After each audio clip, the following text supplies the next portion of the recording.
with another Cosmic Salon, and I have a very special guest. Every guest is special here, but I've been waiting to talk to Travis McHenry for a minute. We invited him recently because he has a new tarot deck aboard, and I thought it was the perfect time. So I will jump right in with this. So Travis McHenry is the author of nearly a dozen tarot and oracle decks, including the Occult Tarot, the Angel Tarot, and the Hieronymus Bosch Tarot. He is widely considered one of the foremost occultists of the modern era.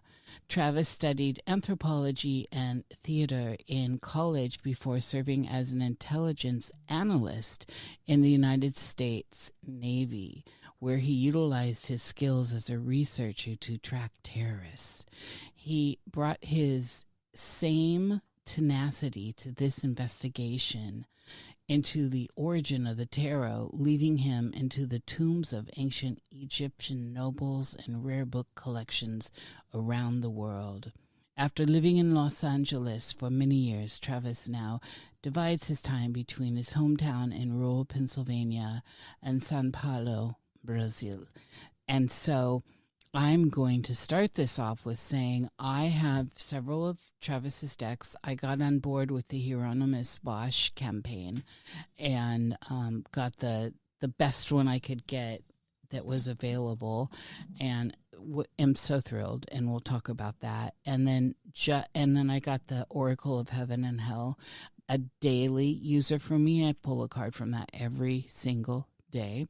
And then now there is a new one that has been funded and is going to be out there. And this is the Tarot of Lilith. And we're going to spend some time talking about Lilith after we get to know Travis a little bit better here in the front end. On top of all this, I want to express the high quality of these products. The Hieronymus Bosch deck is incredible. Travis just went above and beyond and really nailed this deck down. It's incredible. And this one is in a heavy rotation for me. I use it for very specific reasons, and I think that it keeps it more sacred. It's in the sacred space. I have thousands of tarot decks. At this point, I hardly buy any more because we're so satiated in them. But there are just certain people like Travis and others that I have highlighted here that have brought the excellence bar up and holds it up high standards. We'll talk about all that. And I couldn't express my glee, my little girl glee, when I saw, Travis, that you were tackling Lilith. So without further ado, I'm going to bring on Travis McHenry. Hello, and welcome to the Cosmic Salon. Hi, thank you for having me on. That was quite an introduction. Well, I'm a fan.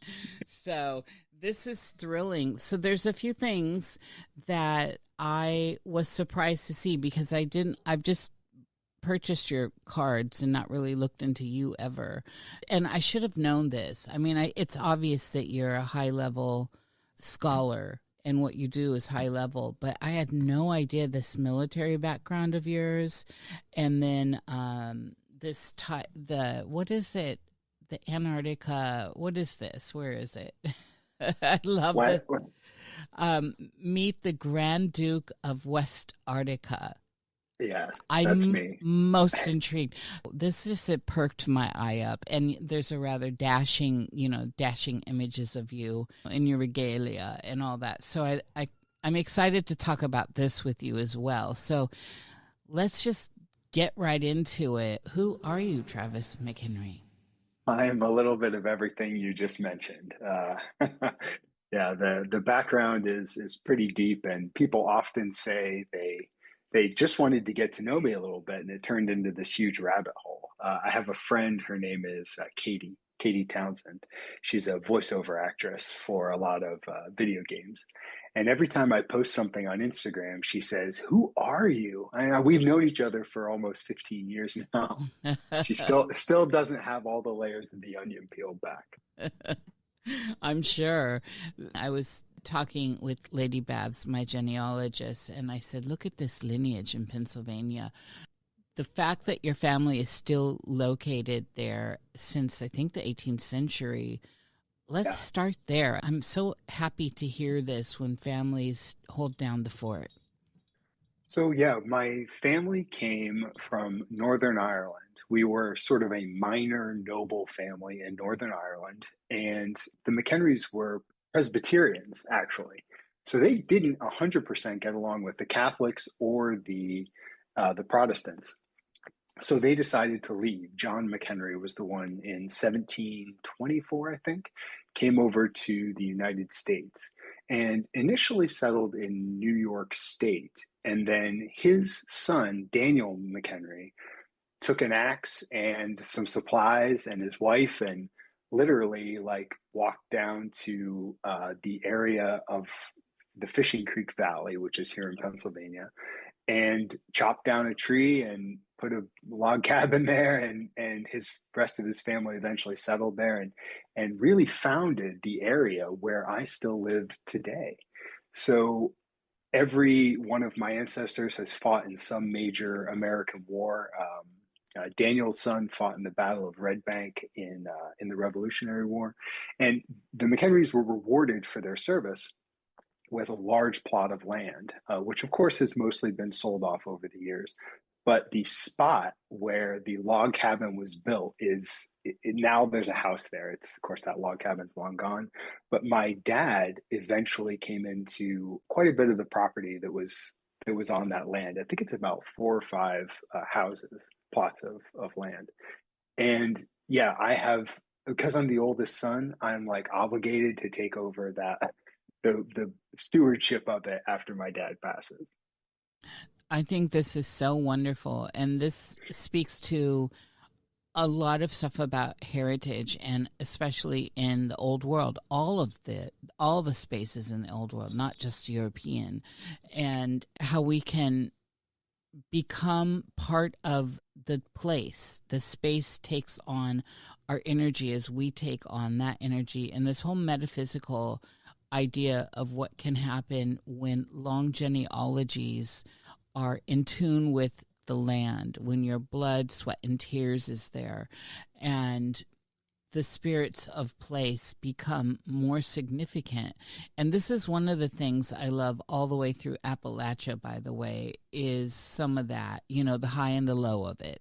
And I just find this excellent that you are going to continue this stewardship of your family. It seems so rare these days in American life.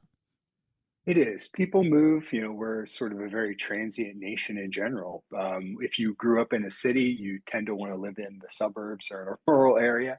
And if you grew up in a rural area, you tend to want to live in a city when you get older. So there's a lot of movement. I certainly have moved around a lot in my life. And, I always had this idea that someday I would come back to my hometown and kind of settle down here. And that's what I've done at this point.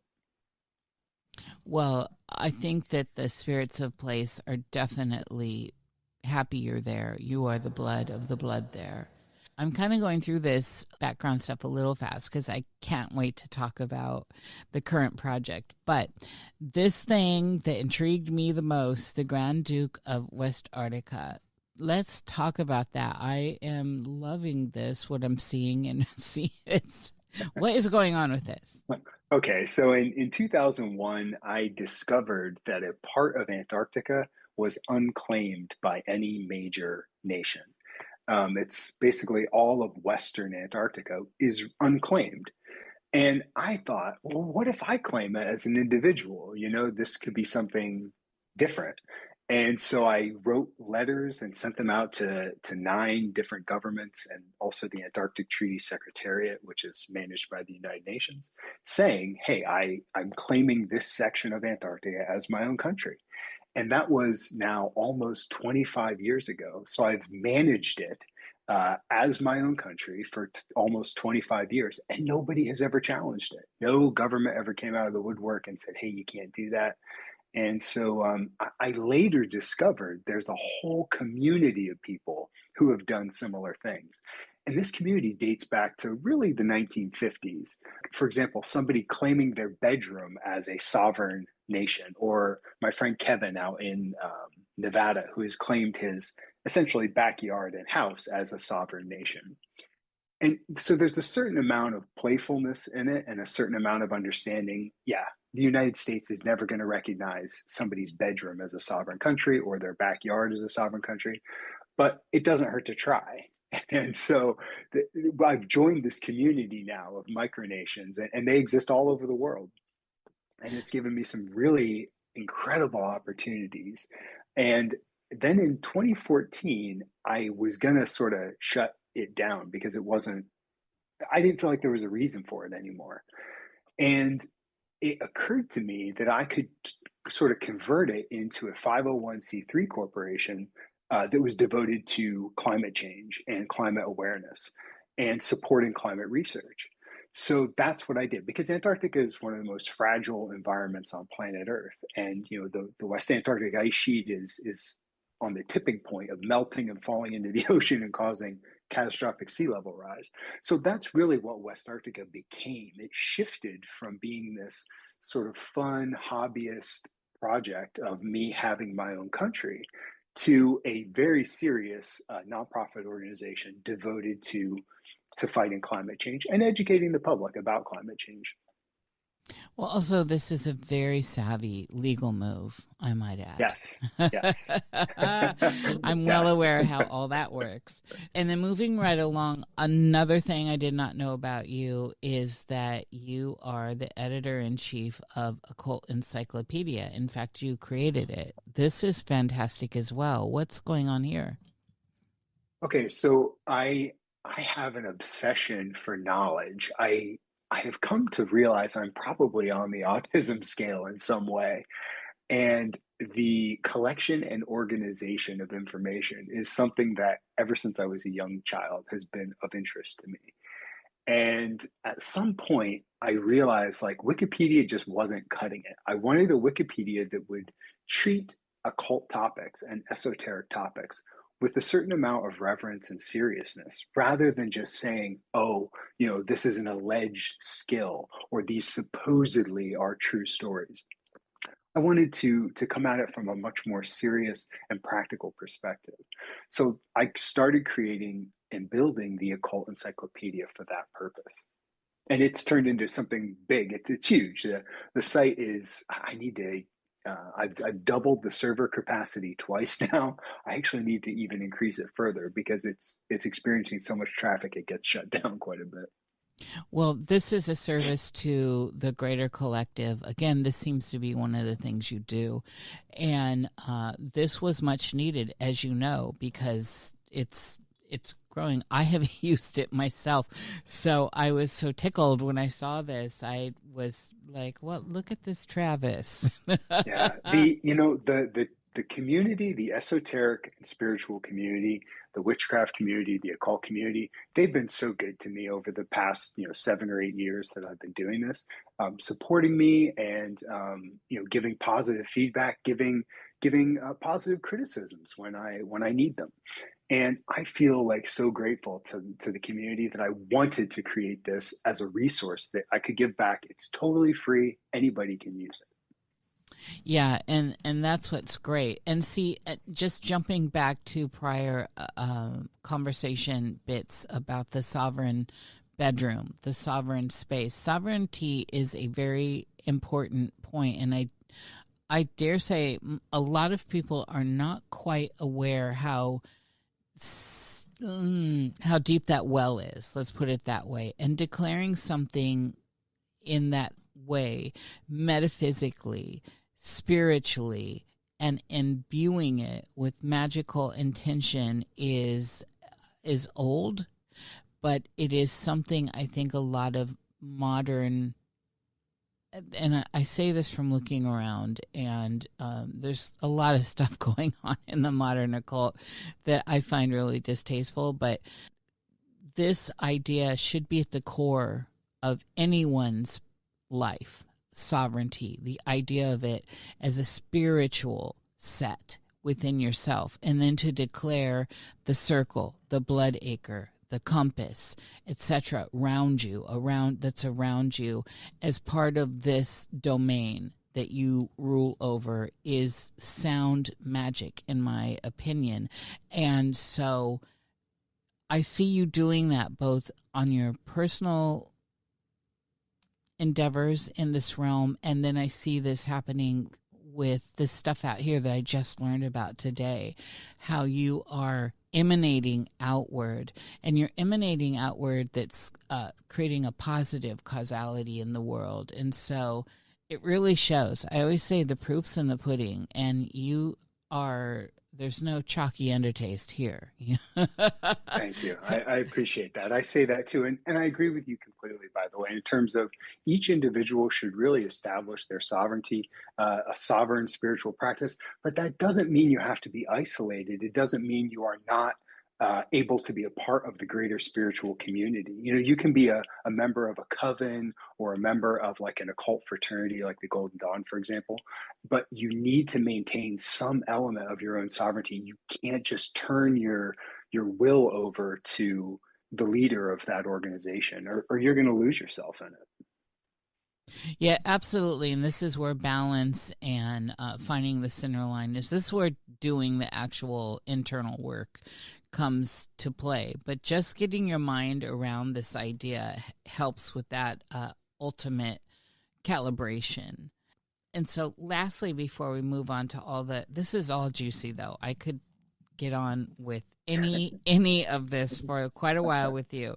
But another thing is your military career, another surprise in the intelligence sector. What's all this about? So when I was a kid, I had always dreamed of being like a secret agent, like a James Bond type of thing. That was just something I always wanted to try. And one day, it took everyone by surprise. I was a theater major in college in anthropology, but mostly known for my acting at that time. And I just one day decided, you know what, I'm dropping out of college. I'm going to the Navy. And I felt like I had this opportunity to make a difference, like a real difference in the world.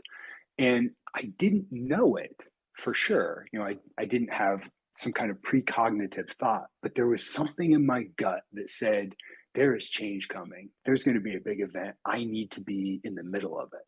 So I joined the Navy on January 28th of 2001. And by the time September 11th attacks happened, I was already out in the fleet. We had just pulled out of Turkey. And so I was like literally in the thick and I was an anti-terrorism analyst. And I was right where I needed to be at the exact moment that we started the war on terror. And the obsession that I had with knowledge, with information, with finding the answer to a question. But now the questions I was answering were like, how is Osama bin Laden related to this harbor master in Dubai? Questions like that I was able to put my analytical abilities to, which I just naturally have, that natural curiosity, and really solve some very big problems at that time. Yeah, this is fascinating, and it's a cornerstone of modern life now, as we know. Yeah. And it changed whatever the stories are. It changed the zeitgeist forever. Yeah. And the landscape has definitely been more interesting since then, because there's just a lot of unanswered questions. There's a lot of stuff going on around all that.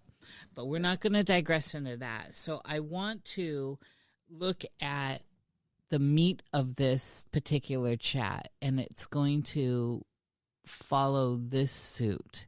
How did you become interested in the occult to begin with? That was a topic that I get asked this question all the time. The occult in general, I guess, through sort of typical Hollywood portrayals of the occult, I just found it very romantic, very sort of attractive to me. The darkness, the power of magic and things like that were really interesting to me. And then I read this book when I was about 13 years old called The Eyes of the Tarot. And it's about this girl who finds a deck of cursed tarot cards and has her adventure with them, and that's the young adult novel. And that there was something about that idea that there was a mystery behind the tarot and there was magic in the cards themselves that got me to buy my first tarot deck at about age 13. And I didn't understand it all. This is really before the internet. So I had to try to figure it out on my own, and I was attracted to it, intrigued by it, but I never really understood how to work with tarot until many, many, many years later, when I really devoted myself to say, hey, I think I'm going to learn this thing. And then I started reading books about tarot and really digging into it and understanding there's an even deeper mystery than, almost any tarot practitioner really understands. Yes. There were so many unanswered questions that I had to know the answer to. And that's what got me. Now I'm reading all these occult books and trying to, translating the Latin, translating the French, the German, the Hebrew, everything else, trying to really have a full understanding of the tarot.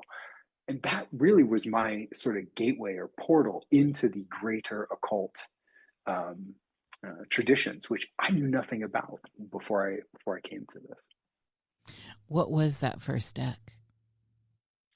The very first deck I bought was a Rider-Waite deck, but here's what's interesting. It was like a knockoff version. It was not the official US Games version. It was a knockoff version made in China that had the definitions for the cards printed at the bottom, but the definitions are all just kind of wrong. They're not exactly right. Like, you can tell whoever did this translation did not speak English as a first language. Oh, that's funny. And it's the game of telephone with the tarot. That's right. Yeah, that's right. That's right. So along your occult journey, what have you found yourself involved in as far as fraternities that you can speak of and all that? None. So I'm a solo practitioner. I have worked with many other occultists sort of one-on-one, but I came close to joining the Golden Dawn at one point. I actually interviewed with one of their sort of recruiters and ultimately decided not to join. That was just a personal decision. It wasn't going to be a good fit for me. They've got a system where you start at the bottom and go to the top. And not taking anything away from that system, I was already like close to the top of where they would expect people to be. And so I didn't really feel like that structure was going to benefit me in any way. Yeah, I've encountered this with many orders that I was interested in to see if there was anything outside of what I could see from the outside. I was already at, this is not hubristic, it's just the truth. I was already at like adept level on so many different things. And I did join a few very interesting orders to see what they had, and had to, I'm all about being a student, no doubt, but it was just, I mean, some of the basic stuff is like, oh my goodness. And you have to play the game, right? You have to jump through the hoops. And it was well, I guess humbling, but also the times I got up and past the golden door, the secrets behind that were always thin, dusty. Let me put it that way. And that's why there's a part of me that would prefer to just sort of work one-on-one with somebody who I can acknowledge, all right, this person knows maybe not more than I know, but they know different information than I know. And they have a different skill set than I have. And so I would like to learn from them just the stuff I don't already know and I'm not already familiar with. And I've had a lot of success with that. Even a good friend of mine who lives in Los Angeles, he is a member of the Golden Dawn. And, the stuff that he taught me and the rituals that he and I have gone through together is stuff that I probably could not have really learned on my own. And yet he's not one of the top people in the Golden Dawn. He's like one of the lower level people in terms of his rank or whatever you would call it. And that was so interesting to me. Like, dude, you could start your own school and be your own magic teacher. You should be running the Golden Dawn. But in their system, he had not progressed to, to the higher level. Yeah. And this is what I love about the solitary life in general, is that we can come into orbit with people and really learn so much that way. And the beautiful thing about these times is we can actually do that. In the past, it was way different. Osa fealty were way different. Blood oaths and all this stuff that actually, still goes on, but not to the extent it did in the past. And yeah, this is a constant place for me. And that's why I do put myself in the student seat when it's applicable, because I want to learn.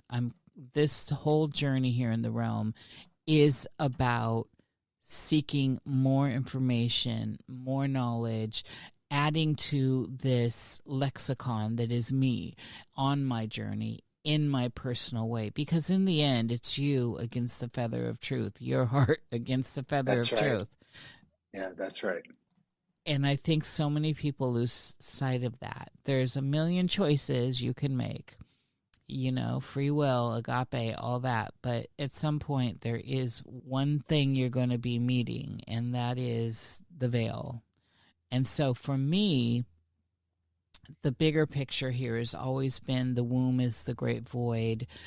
I had this love of Lilith since I was young, when I first encountered what that narrative was through the Christian. I was not raised Christian at all. I had none of that. And so I didn't have to rebel against it. So it's a good thing. My mama was very much let them, my brother and I, find what we need to find. She was very, I guess, new agey. I don't want to. I don't know. I don't know that she'd be happy with that term either. She's been dead decades, and but she was adamant about not pushing anything. Now, we did have, where I lived in the Midwest, it was a lot of Eastern Star, Rainbow Girls, the Masons. We got a long history of that.